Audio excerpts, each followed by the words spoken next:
Captain Morvac's shuttle docked with the Star's Fortune with a violent crash. He and his 12 personal guards stormed through the breach with weapons blazing, expecting to overwhelm the human through sheer firepower and aggression. Instead, they found themselves in a corridor that had become a perfect killing ground. Every angle, every shadow, every piece of cover had been arranged to give the defender maximum advantage. The merchant ship had been transformed into a fortress designed by someone who understood war at a level that made Morvac's decades of raiding experience seem like child's play. The first indication of how badly they had miscalculated came when the lights went out and did not come back on. In the absolute darkness, Morvac heard his guards calling to each other in panic. Their advanced night vision equipment showed nothing but empty corridors, but somehow the human could see them perfectly. One by one, Morvac's guards began to disappear, not killed but simply removed from the fight with surgical precision. A quiet sound in the darkness, a muffled cry, then silence. Each time it happened so fast that the others could not even tell which direction the attack had come from. "Where is he?" shouted one guard, firing his weapon wildly into the darkness. The shots illuminated nothing but empty space. "He is just one being," another guard said, his voice shaking with fear. "How can he be everywhere at once?" Morvac tried to maintain some kind of formation, but it was impossible to coordinate in the pitch black against an enemy who moved like a ghost. His force of 13 had become 10, then 7, then 4, then just him and his lieutenant. When the lights finally came back on, Morvac found himself face to face with Park Jinwoo. The human stood at the far end of the corridor, completely relaxed. He was not even breathing hard despite having just defeated 11 elite fighters in complete darkness. Behind him, Morvac could see his captured guards, all secured but alive. "Captain Morvac," Jinwoo said politely, "I really wish you had listened to the warnings." Morvac raised his plasma rifle, the most powerful weapon in his personal arsenal. At this range it could cut through battle armor like paper. "Human, you may have gotten lucky with my boarding parties, but now you face me directly. I have killed more beings than you have probably ever seen." "I believe you," Jinwoo replied sadly. "That is exactly the problem." "What do you mean?" "You have spent 20 years raiding merchant ships and civilian colonies. You have experience fighting people who cannot fight back. I spent 6 years fighting a war against an enemy that was trying to genocide my entire species." Morvac felt his confidence crumble completely. The human's voice carried a weight of experience that spoke of battles beyond anything the pirate could imagine. "That is impossible," Morvac said, though his voice shook. "Humans are peaceful. Everyone knows that." "We are peaceful now," Jinwoo agreed. "We learned the cost of war and decided we did not want to pay it anymore. But that does not mean we forgot how to fight when we have to." Morvac fired his plasma rifle. The energy beam that should have cut the human in half passed harmlessly through empty space. Jinwoo had moved with impossible speed, covering the length of the corridor before Morvac could track him. A moment later, Morvac found himself on the ground with his weapon removed and his hands secured. His lieutenant was in the same condition, though neither of them could remember exactly how it had happened. "You move like a machine," Morvac gasped. "No," Jinwoo corrected gently. "I move like someone who was taught that losing a fight means everyone you care about dies. Where I come from, we call that motivation." The human activated his communicator and spoke to his ship's crew. "Captain Yuki, all boarding parties have been secured. The pirate vessels are still in the area, but their leadership has been neutralized." Captain Yuki's voice came back, filled with amazement. "All of them? You captured all 30 raiders?" 31, counting Captain Morvac. "They are all alive and unharmed." Morvac stared up at the human in shock. "You could have killed us all." "Yes," Jinwoo agreed simply. "But killing is a last resort, not a first choice. You threatened my crew and my ship, so I stopped you. That is all." Through his communicator, Morvac could hear panic spreading through the pirate fleet. His other ship captains were demanding to know what had happened. The story was already spreading through the raider networks on emergency channels. "This will destroy us," Morvac said quietly. "When word gets out that a single human defeated an entire Vrakti raiding party, no one will fear us anymore." "Perhaps that is not entirely a bad thing," Jinwoo suggested. "Fear-based leadership rarely lasts long anyway."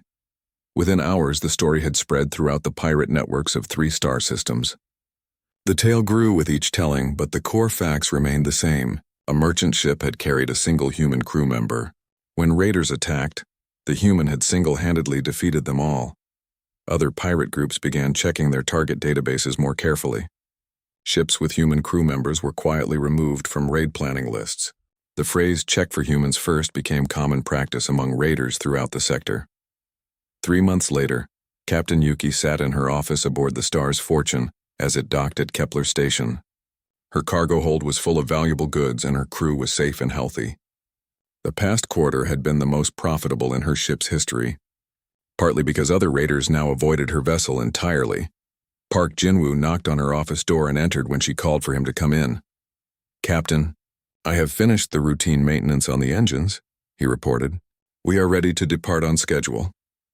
"Jinwoo," she said, looking up from her financial reports. "I have been wondering about something." "Yes, ma'am." "Why did you warn Captain Morvac so many times? You could have just let them attack and dealt with them immediately." The human was quiet for a long moment, looking out the office window at the busy space station.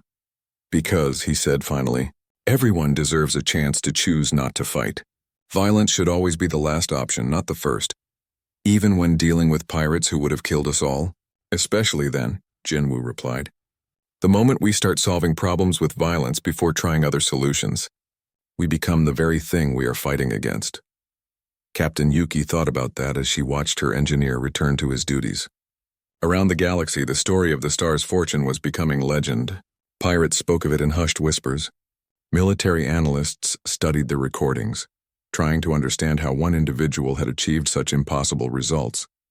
But Captain Yuki understood something that the others missed. Park Jinwoo had not won because he was more violent than his enemies. He had won because he was more human. The next morning, as the Star's Fortune prepared to leave Kepler Station, Captain Yuki updated her crew manifest. Under Park Jinwoo's name, she added a new notation: Engineering Security Professional Problem Solver. She smiled as she submitted the manifest to Station Control. Any pirates who bothered to check crew lists before planning attacks would see that notation and know exactly what it meant. The Star's Fortune undocked and jumped to hyperspace, carrying its cargo safely to the next destination. In the ship's engine room, Park Jinwoo hummed quietly to himself as he ran routine diagnostics, just as he did every day. Behind them, they left a galaxy where the phrase "we have a human aboard" had taken on an entirely new meaning. And in the depths of space, pirate captains planning raids began asking their intelligence officers a new question before approving any attack. "Are you absolutely certain there are no humans on that crew?" Because everyone had learned the same lesson. Underestimating humans was a mistake you only made once. Captain Morvac stared at his tactical display in disbelief. Of his 30 elite raiders, only 12 were still reporting in. The others had simply vanished inside the merchant ship, captured by a single human engineer who should not have posed any threat at all. "Sir," his communications officer called out nervously, "we are receiving emergency transmissions from other raider groups in the system." "What kind of transmissions?" "They are asking about the human. Word is spreading through the raider networks about what is happening here." Morvac felt a chill run down his spine. In 20 years of piracy, he had built a reputation as someone who never failed to take a target. If other raiders heard that he had been stopped by one human, his authority would be destroyed. "Show me everything we have in our databases about humans," he ordered. His tech officer worked quickly, pulling up files on the species that had joined galactic society just 50 years ago. Most of the information painted humans as peaceful, diplomatic, and physically weak compared to other spacefaring races. But buried deeper in the files were other reports. Incident records that most people ignored or dismissed as exaggerations. "Sir, there is a report here from the merchant vessel Lucky Strike," the tech officer said, his voice growing uncertain. 3 years ago, they were attacked by raiders near the Kepler system. The ship had a human named Lee Minho aboard. What happened? According to this, the human repelled a boarding party of 20 raiders, single-handedly. The report was filed as questionable by the Galactic Commerce Authority. Morvac felt his confidence begin to waver. "What else?" "There is another incident involving a convoy escort. A human named Kim Nari served as tactical advisor. Her formations were so effective that 3 different pirate fleets were completely destroyed when they tried to attack the convoy." More files appeared on the screen. Each one told a similar story. Humans in combat situations achieving results that seemed impossible. Most of the reports had been dismissed as exaggerations or lucky coincidences. "Sir," the tech officer continued, his voice now showing real concern. "There is one more file. It is classified as high priority by several military organizations." "Show me." The file that appeared made Morvac's blood turn to ice. It detailed the service record of a human named Choi Hyun, who had served as security chief aboard the battlecruiser Iron Will. Under his command, the ship had become so feared that pirates would abandon planned attacks rather than face it. The file included video footage from security cameras. Morvac watched in horror as the human moved through a ship under attack, fighting with a calm efficiency that seemed almost mechanical. The footage showed him facing impossible odds and winning through tactics that defied everything Morvac understood about combat. "Sir," his lieutenant said quietly, "maybe we should consider withdrawing. We still have 12 people aboard that ship. We could negotiate for their return." Morvac wanted to agree, but he knew it was too late. Other raider captains were already monitoring his communications. If he backed down now, his career as a pirate leader would be over. He would spend the rest of his life running from enemies who no longer feared him. "No," he decided. "I am going over there myself, with the remaining boarding teams. Sir, that human has already defeated 18 of our best fighters." "Because they underestimated him," Morvac replied, trying to convince himself as much as his crew. "They went in expecting an easy fight. I know what we are facing now." He armed himself with the most powerful weapons from the ship's armory. Behind him, his 12 remaining raiders did the same. They were his personal guard, the most experienced and deadly fighters in his crew. As they prepared to board the final assault shuttle, his communications officer called out again, "Captain, we are receiving a transmission from the merchant ship. Put it through." The voice that came through the speakers was still calm, still polite. The human sounded like he was discussing routine ship maintenance rather than a battle that had already claimed most of a pirate crew. "Captain Morvac, this is Park Jinwoo again. I want you to know that all of your people who have been captured are alive and unharmed. If you withdraw now, I will release them to you and you can leave without further incident." Morvac activated his own communicator. "Human, you have made the mistake of your short life. I am coming over there with my personal guard. We will show you what real warriors can do." "I understand," Jinwoo replied sadly. "I had hoped we could resolve this without more violence." "You should have thought of that before you decided to fight the Vrakti raiders." There was a pause before the human responded. When he spoke again, something in his voice made Morvac's scales ripple with sudden fear. "Captain, I think there has been a misunderstanding. I have not been fighting you." "What do you mean?" "Everything that has happened so far was just crowd control. I was simply removing your people from the situation to prevent anyone from getting hurt. If you bring weapons aboard this ship and threaten my crew, then we move to actual combat." Morvac felt his confidence falter completely. If capturing 18 elite raiders had been just crowd control, what would real combat look like? "Are you threatening me, human?" "No, sir. I am trying to save your life." The connection ended. Morvac stood in his shuttle bay, surrounded by his best fighters, armed with the most advanced weapons available to pirates. By every measure that mattered in the galaxy, he should have been the predator in this situation. So why did he feel like prey? "Sir," one of his guards asked quietly, "are we really going to do this?" Morvac looked at his reflection in the shuttle's window. His reputation, his authority, his entire way of life depended on what happened in the next few minutes. He could not back down now. "We are raiders," he said, trying to sound confident. "We do not run from merchant crews." But as the shuttle launched toward the star's fortune, Morvac could not shake the feeling that he was making the last mistake of his life. Inside the merchant ship, Park Jinwoo watched the approaching shuttle on his sensors. He sighed softly and spoke into his communicator. "Captain Yuki, please make sure everyone stays in the safe quarters. This next part might get a little loud." From the sealed safe room, Captain Yuki pressed her face to the small window. She could see the human moving through her ship with the same calm efficiency as before, but now there was something different about him, something that made her very glad he was on her side. "3, pause 2, she whispered to herself, practicing the knock pattern. She had a feeling they were going to need it soon. The first boarding pod breached the hull of the Star's Fortune with a loud crash. 10 heavily armed Vrakti pirates poured through the hole, expecting to find scared civilians cowering in the corridors. Instead, they found themselves in a narrow hallway with dim red lighting and strange shadows. Team 1 is aboard, reported squad leader Cax into his communicator. Moving toward the bridge. Behind him, 2 more boarding pods attached to different sections of the ship. Within seconds, 30 pirates were inside the merchant vessel, spreading out according to their practiced plan. They had done this hundreds of times before on ships just like this one. Cax led his team down what should have been the main corridor to the bridge, but something felt wrong. The corridor seemed longer than it should be, and there were doors and passages that had not shown up on their ship scans.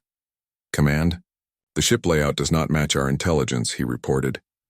"Probably just civilian modifications," came the response from Captain Morvac. "Keep moving." "Secure the bridge and engine room quickly." Cax moved forward cautiously, his weapon ready. Behind him, his 9 team members followed in standard formation. They were all experienced fighters, veterans of countless raids. A merchant crew should pose no threat to them.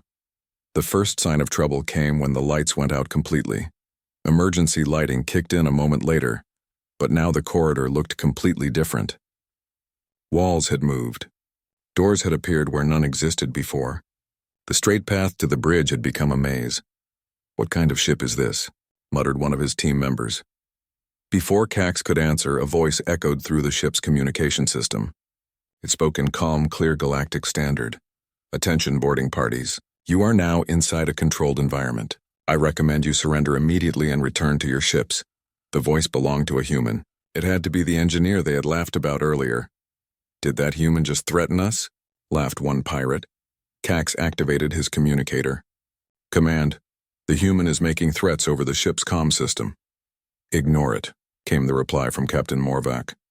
"Find the bridge and shut down their communications." Cax motioned his team forward. They reached an intersection where the corridor split into 3 directions. According to their ship plans, only one corridor should exist here. "Which way, sir?" asked his second-in-command. Before Cax could decide, the human's voice came through the comm again. "Team 1, you are heading into a restricted area. Please reconsider your current path." "How does he know which team we are?"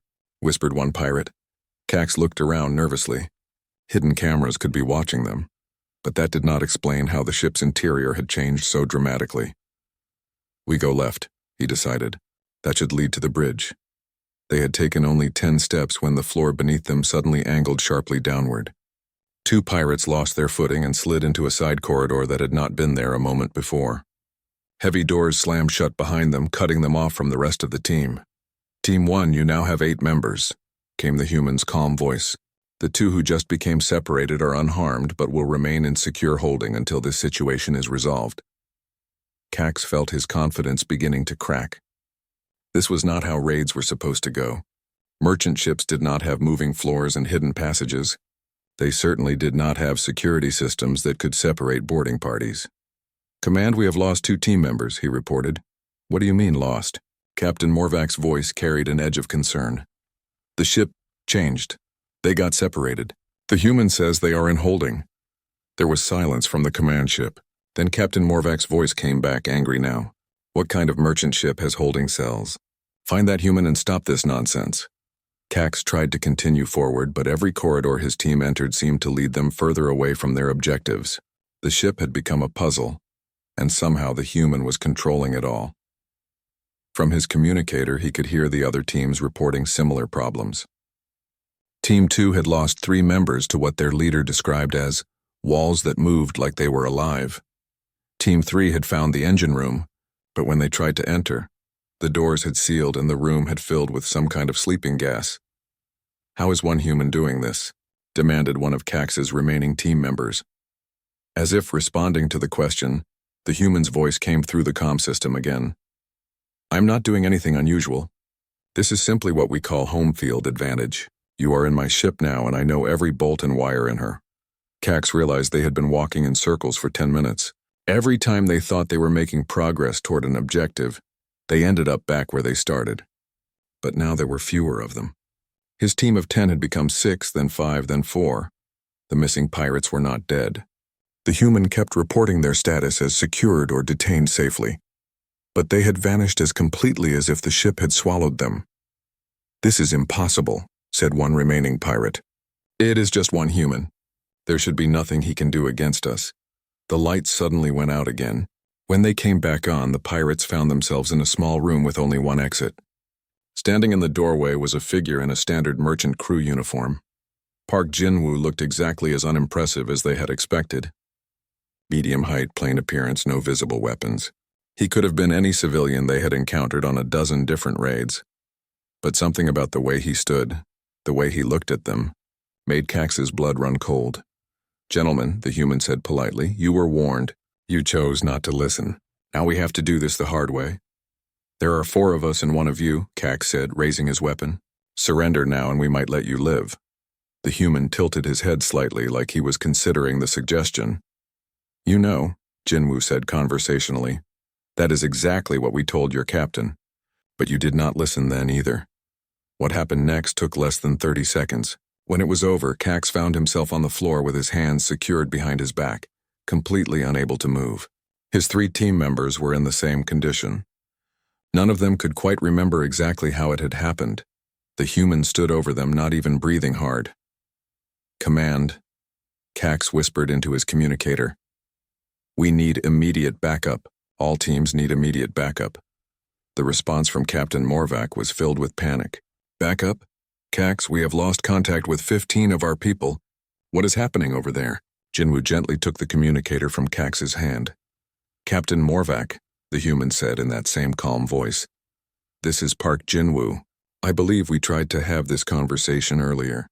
You still have time to withdraw your remaining people and leave peacefully." "Human," Morvac's voice shook with rage. "You have made a serious mistake. I am coming over there personally to show you what happens to anyone who dares fight the Vrakti raiders." "Very well," Jinwoo replied. "I will be waiting for you." Captain Yuki felt her scales ripple with nervous energy as she watched the pirate boarding pods approach on her screen. Her crew of 11 looked to her with fear in their eyes. They all knew what happened to merchant crews caught by raiders. The lucky ones got sold as slaves. The unlucky ones simply disappeared. 3 minutes until they dock," announced her navigator, a young Yuki named Dami. Captain Yuki turned to look at the one crew member who seemed completely calm. Park Jinwoo sat at his engineering station, quietly working on his console as if nothing unusual was happening. The human looked ordinary in every way, medium height, brown hair, wearing the same basic uniform as everyone else. Nothing about him suggested he could help them against 30 armed pirates. But Captain Yuki had served in space for 40 years. She had learned to trust her instincts, and her instincts told her that appearances could be deceiving. "Jinwoo," she called softly. The human looked up from his console. His face showed no fear, no excitement, no anger. Just the same quiet focus he always had when solving engineering problems. "Yes, Captain? The raiders will be here soon." "Is there anything—" She paused, unsure how to ask. "Can you help us?" Jinwoo stood up slowly and walked over to a wall panel she had never paid attention to before. He pressed his palm against it, and the panel opened to reveal a small armory. Inside were weapons she had never seen on her own ship. "When did you install those?" she asked in surprise. "Standard safety upgrade," Jinwoo replied in his usual calm voice. "Every ship should have emergency equipment." He selected several items from the hidden compartment. "Captain, I need you to order all crew except essential personnel to sealed quarters. Lock yourselves in and do not come out until I give the all clear." "What about you?" Jinwoo checked a weapon she did not recognize. It looked different from normal ship weapons. Simpler, but somehow more dangerous. "I will handle the boarding party." "Jinwoo, there are 30 of them. You are just one person." The human looked at her with those strange, calm eyes. "Captain, where I come from, we have a saying. It is not the size of the fight in the dog that matters. It is the size of the dog in the fight." Yuki did not understand what dogs had to do with fighting, but something in Jinwoo's voice made her scales stop rippling with fear. "What do you need us to do?" "Get to the safe quarters I showed you last month. The ones with the reinforced doors and independent life support. Stay there no matter what you hear outside. Do not open the doors for anyone except me. How will we know it is really you?" Jinwoo smiled slightly. "I will knock 3 times, pause, then 2 times. That will be the signal." Captain Yuki looked at her crew. They all seemed as confused as she felt, but they trusted her judgment. If she believed this quiet human could protect them, they would follow her lead. "Everyone to safe quarters now," she ordered. "Emergency Protocol 7. As her crew hurried to obey, Yuki lingered for a moment. Jinwoo, are you certain about this? We could try to surrender. Maybe they will just take the cargo and leave us alone. The human was now moving around the ship, touching panels and making adjustments to systems she thought she knew completely. Lights dimmed in some areas while growing brighter in others. Doors sealed themselves in patterns that created new pathways through the ship. Captain, Jinwoo said without looking up from his work, pirates do not leave witnesses, especially not witnesses who have seen their faces and ship configurations. If we surrender, we all die anyway. This way, some of us might live. The simple truth of his words hit her like a physical blow. She had been fooling herself about surrender being an option. Raiders did not take prisoners unless they planned to sell them. Her crew was not valuable enough for the slave markets. 2 minutes, called Dami from his station. Go, Jinwoo told Captain Yuki. I need to finish preparations. She hurried toward the safe quarters, but stopped at the doorway to look back. The human had transformed into something she barely recognized.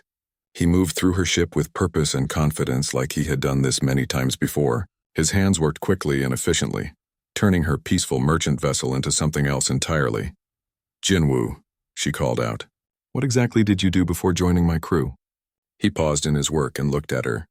For just a moment his calm expression shifted, and she saw something that made her blood run cold. Not cruelty or madness, but a kind of professional competence that spoke of experience with violence. I was a soldier, Captain. On Earth, we have had a lot of practice at war. The words sent a chill through her. She had heard stories about Earth, but dismissed them as exaggerations. Humans seemed so peaceful in their diplomatic interactions. But now she remembered something her old captain had once told her. The most dangerous beings in the galaxy are often the ones who look harmless. 1 minute, Dami called out. Go now, Jinwoo said firmly. Remember the knock pattern. 3 pause, 2. Captain Yuki ran to the safe quarters where her crew waited. As the reinforced door sealed behind her, she heard the first sounds of the pirate boarding pods connecting to her ship's hull. Metal screeched against metal as the raiders cut through her ship's outer skin. Through the ship's communication system, she heard Jinwoo's voice, still perfectly calm. Unknown vessels. You are illegally boarding this ship. You have been warned that we have defensive capabilities. This is your final chance to withdraw. The response came back filled with laughter and threats in several different languages. Jinwoo's voice came through the comm one more time. Very well. Consider this first contact protocol. Captain Yuki pressed her face to the small window in the safe room door. Through it, she could see part of the main corridor. The lights had dimmed to an eerie red glow. Strange sounds echoed through the ship as systems she had never known existed came online. In the distance, she heard the sound of cutting tools as the pirates broke through the hull. Soon they would be inside her ship, expecting to find a helpless crew ready for capture. Instead, they were going to meet Park Jinwoo. Captain Yuki found herself almost feeling sorry for them. The bridge of the pirate ship Bloodfang buzzed with excited chatter. Captain Morvac stood before the main display, his forearms crossed as he studied the target vessel drifting through space ahead of them. The merchant ship Star's Fortune looked small and helpless against the black void of space. Perfect target, said Lieutenant Vex, his scaled face showing sharp teeth in what passed for a smile among his kind. Small crew, minimal weapons, and cargo hold full of rare crystals from the mining colonies. Morvac nodded his massive head. The Vrakti had been raiding these shipping lanes for over 20 years. He knew a good target when he saw one. The Star's Fortune was exactly the kind of ship that made easy money. Small enough to board quickly, but valuable enough to make the effort worthwhile. What does the crew scan show? Morvac asked his tech officer. The young Vrakti at the sensor station tapped his console. 12 crew members total, Captain. Mostly reptilian species like the Yuki, a few others. Standard merchant crew setup, weapons. Basic defensive systems only.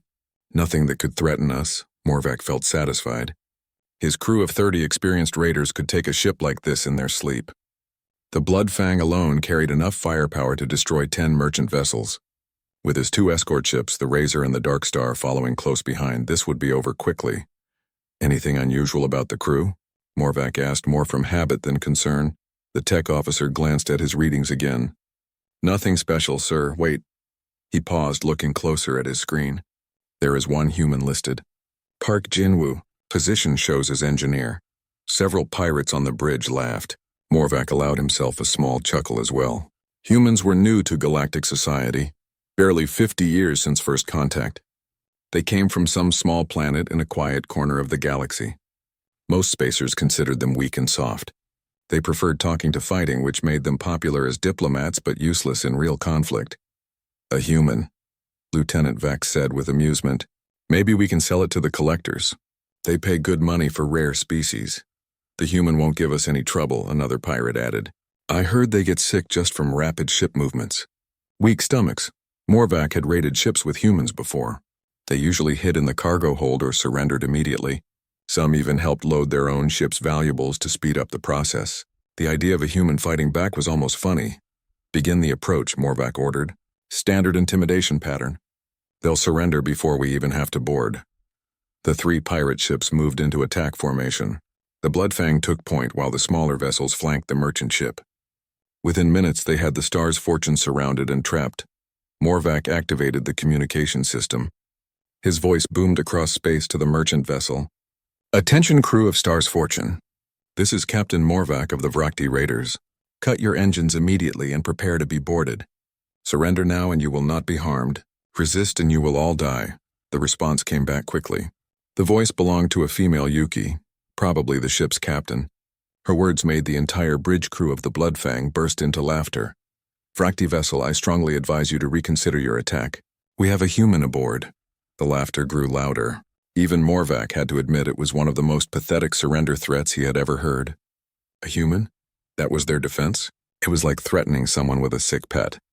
Did she just try to scare us with a human? Lieutenant Vex gasped between laughs. What's next? Will they threaten us with their emergency medical kit? Maybe the human will bore us to death with peace talks, another pirate suggested, causing more laughter. Morvac activated the comm again, still chuckling. Captain of Star's Fortune, your human does not frighten us. We have faced warriors from 100 worlds. Your soft little human is less threatening than our emergency rations. This is your final warning. Surrender now. There was a pause before the Yuki captain responded. When she spoke again, her voice carried a strange tone. It almost sounded like pity. Very well, Captain Morvac. You have been warned. We will prepare for your arrival. The communication ended. Morvac turned to his crew, who were still grinning with amusement. Did she sound different to you? Asked the communications officer. Scared, Lieutenant Vex replied confidently. She knows they cannot fight us. The human probably told her to try the bluff. Morvac studied the merchant ship on his display. Something felt slightly wrong, but he could not identify what. The ship looked the same as before. Its engines had stopped as ordered. Its weapons remained powered down. Everything appeared normal for a vessel preparing to surrender. Maybe the human is some kind of diplomat, suggested one pirate. Humans are supposed to be good at talking. Perhaps she thinks it will negotiate for their lives. Let it try, Morvac said with confidence. I have never met a diplomat who could stop a plasma rifle. He turned to his boarding party. 30 of his best fighters stood ready, armed with the latest stun weapons and capture gear. They had done this hundreds of times before. Board quickly, secure the crew, search for valuables, and leave. Simple and profitable. Target their engines with ion cannons, Morvac ordered. Disable their power systems so they cannot run. Then prepare boarding pods. The Bloodfang's weapons powered up and fired. Blue energy beams struck the merchant ship's engine section, causing lights to flicker across its hull. The Star's Fortune was now completely helpless, unable to move or jump to hyperspace. Boarding pods launching in 30 seconds, reported the weapons officer. Morvac felt the familiar excitement of a successful raid beginning. In a few minutes, his crew would control the merchant vessel. The cargo of rare crystals would make them all rich. The crew would be secured for ransom or sale. And the human, well, that might actually be amusing. He had never seen one up close. All teams remember the plan, Morvac announced over the comm system. Fast and clean. Secure the bridge first, then engineering. Watch for any crew members trying to destroy valuable cargo. As the boarding pods launched toward the Star's Fortune, Morvac allowed himself to relax slightly. Another easy victory for the Vrakti Raiders. The human aboard the merchant ship had no idea what real violence looked like. In a few minutes, it would learn exactly how the galaxy really worked. The pods crossed the distance between ships quickly. Soon his warriors would be inside the merchant vessel, and this would all be over. Morvac was already planning how to spend his share of the profits.